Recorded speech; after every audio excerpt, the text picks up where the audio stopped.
Alright, let's look at dividing polynomials. Remember that we can see division of polynomials in an expression that looks like a fraction, or we can see them with this division sign here. These two say the same thing. This polynomial divided by y, this polynomial divided by y. Alright, because we're dividing a polynomial by a monomial, we can think of the numerator in separate terms. So let's put them, separate them this way, and then let's say that each term will share the common denominator. Okay, we could put them together with a common denominator. We can take them apart with a common denominator. Alright, now let's simplify each expression over the common denominator. So we would say y over y, those cancel to 1. Negative 10 over an understood 1 would be negative 10. Y cubed over y, we would subtract the exponents for y squared. And negative 1 over positive 1 would be negative 1. We could leave the 1 understood because we're going to have more than that. We wrote the 1 here because that was the only thing remaining for that term. Here we can just show the negative sign, and we would subtract the exponents, 8 minus understood 1 for y to the 7th. That division is done. Alright, we could do the same thing for this next one because we're dividing by a monomial. Remember, there's no addition or subtraction going on with the denominator or divisor. So we could again say, well, let's just separate the parts here of the numerator. There are 4 terms or 4 parts, and let's divide them all. Let's give them all the common denominator, 5x. Alright, and then we can do the division. We have 30 divided by 5 for 6. X to the 5 divided by x, we subtract the exponents. 5 minus 1 for 4. Negative 25 divided by 5 is negative 5. X to the 5 divided by x, we subtract the exponents. 4 minus 1 for 3. Positive 15 divided by 5 is positive 3. X divided by x is 1. And we don't have to show 3 times 1. The x's cancel. Alright, and then what do we have here? Oh, we better correct this. I missed that exponent. That does not belong there. That belongs after the exponent 3. So we do have an x term left here. We have x cubed divided by x for x to the 3 minus 1 for x squared. And then the last term is negative 5 divided by negative 5 for negative 1. Unless we're going to have only a negative 1, we can leave the 1 understood. X squared divided by x, we subtract the exponents. 2 minus 1 for 1, and we can leave an exponent understood, just like we could leave a coefficient 1 understood. Alright, so that's division of polynomials when we're dividing by a monomial. Okay, we're dividing by y here, it's a monomial. We're dividing by 5x here, it's a monomial. On the next page, we're going to divide polynomials when we're dividing by binomials. And this is where we needed long division, like number long division. You'll remember this from class. We needed to show our work here as long division. Remember, these could also appear as an expression looking like a fraction. Either one of these could look like what we saw on the page before, where these could look like a fraction, but the operation is still the same. We're dividing this by a binomial. So we're going to write it as long division. We have c squared plus 10c plus 25 divided by c plus 5. Now remember, we always need to check for missing terms, and if we have any missing terms, then we fill those in with 0 coefficients.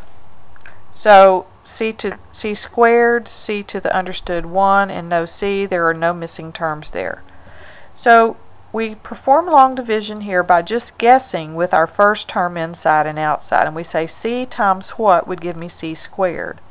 Well, c times c would give me c squared. So we record that over the other c terms for our answer. And then we multiply, but remember when we do long division, once we multiply, we subtract. So after we multiply, we're going to change the sign for subtraction. C times C is C squared. We're going to make it negative C squared for subtraction. C times positive 5 is positive 5C. We're going to make it negative 5C for subtraction. And then the first terms cancel, the second terms add for positive 5C, and we bring down positive 25. And then we begin to guess again with the first term and the first term. Just like we did first term and first term here, we're going to do first term and first term here. C times what will give me 5C? Well, C times 5 will give me 5C. And it's a positive 5C. We'll connect those with a plus. Now we multiply with a positive 5 times C. Gives us positive 5C. We're going to change it to negative 5C for subtraction. Positive 5 times positive 5 multiplies for positive 25. We change it to negative 25 for subtraction. First column cancels, adds for 0. Second column adds for 0. We have no remainder, or a 0 remainder, and nothing to bring down, so we know our division is complete. So the answer is C plus 5. When we divide this by this, we get this. And remember how you can check your work. You can say, if this divides for this, then we should be able to multiply this times this and get this back. You want to check that. You want to check your division by multiplying and making sure it works. Alright, let's try a little more challenging one here. We have 4x squared plus 16x plus 7. We're going to divide that by 2x plus 1.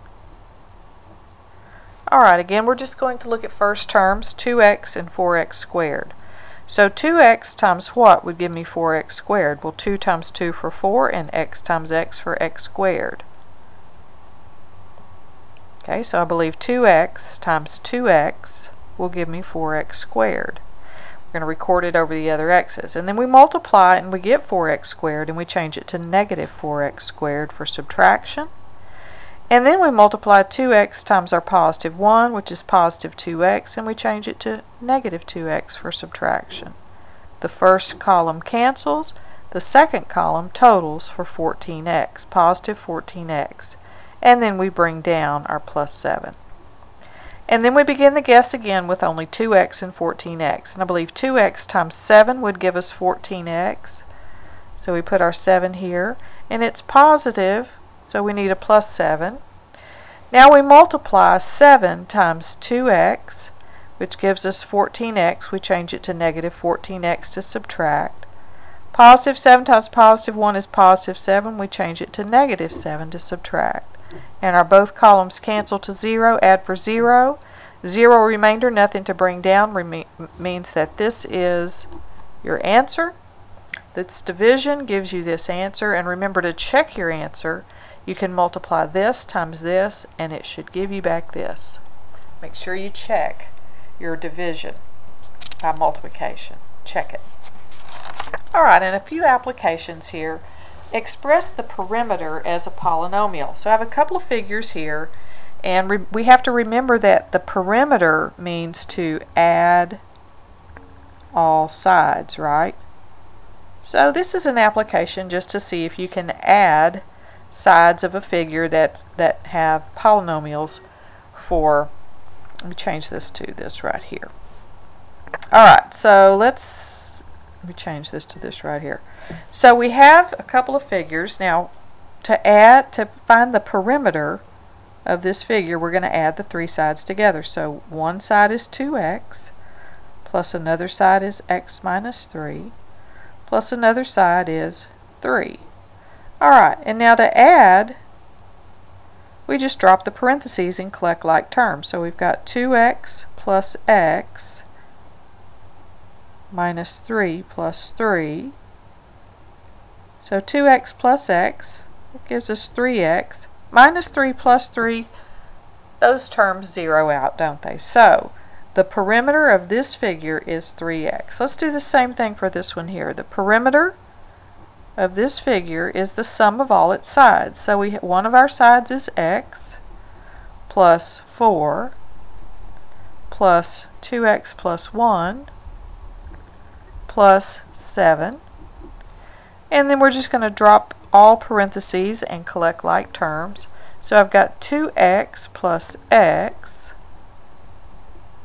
plus 4 plus 1 plus 7. And now we can do all of our addition. 2x plus x is 3x. Plus 4 plus 1 plus 7 is plus 12. So the perimeter of this figure is 3x plus 12. Notice the word perimeter in your application means to add the sides. Alright.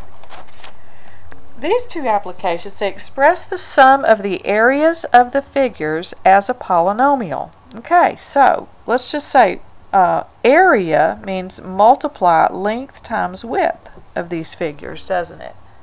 So x times x is the area of this figure. It says the sum of the areas, so plus 1 times x for this figure, plus 1 times 1 for this figure, plus 1 times 1 for this figure, and plus 1 times 1 for this figure. Now let's do the multiplying. X times x for x squared, 1 times x for x, 1 times 1 for 1, 1 times 1 for 1, and 1 times 1 for 1. And so now we can collect like terms. X squared, nothing else like it, plus x. But we do have 3 ones that are like terms. Plus 1 plus 1 plus 1 is plus 3.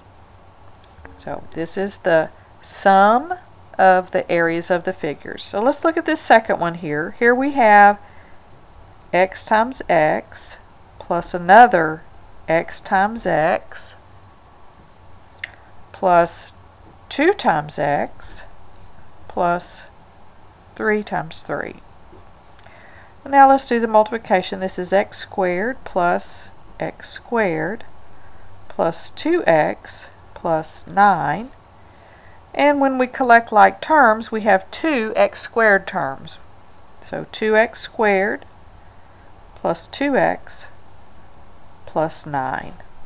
And we've carried out the instructions to express the sum of the areas of the figures as a polynomial for both of those. Okay, I believe that covers everything for exam number 4 over chapter 12. And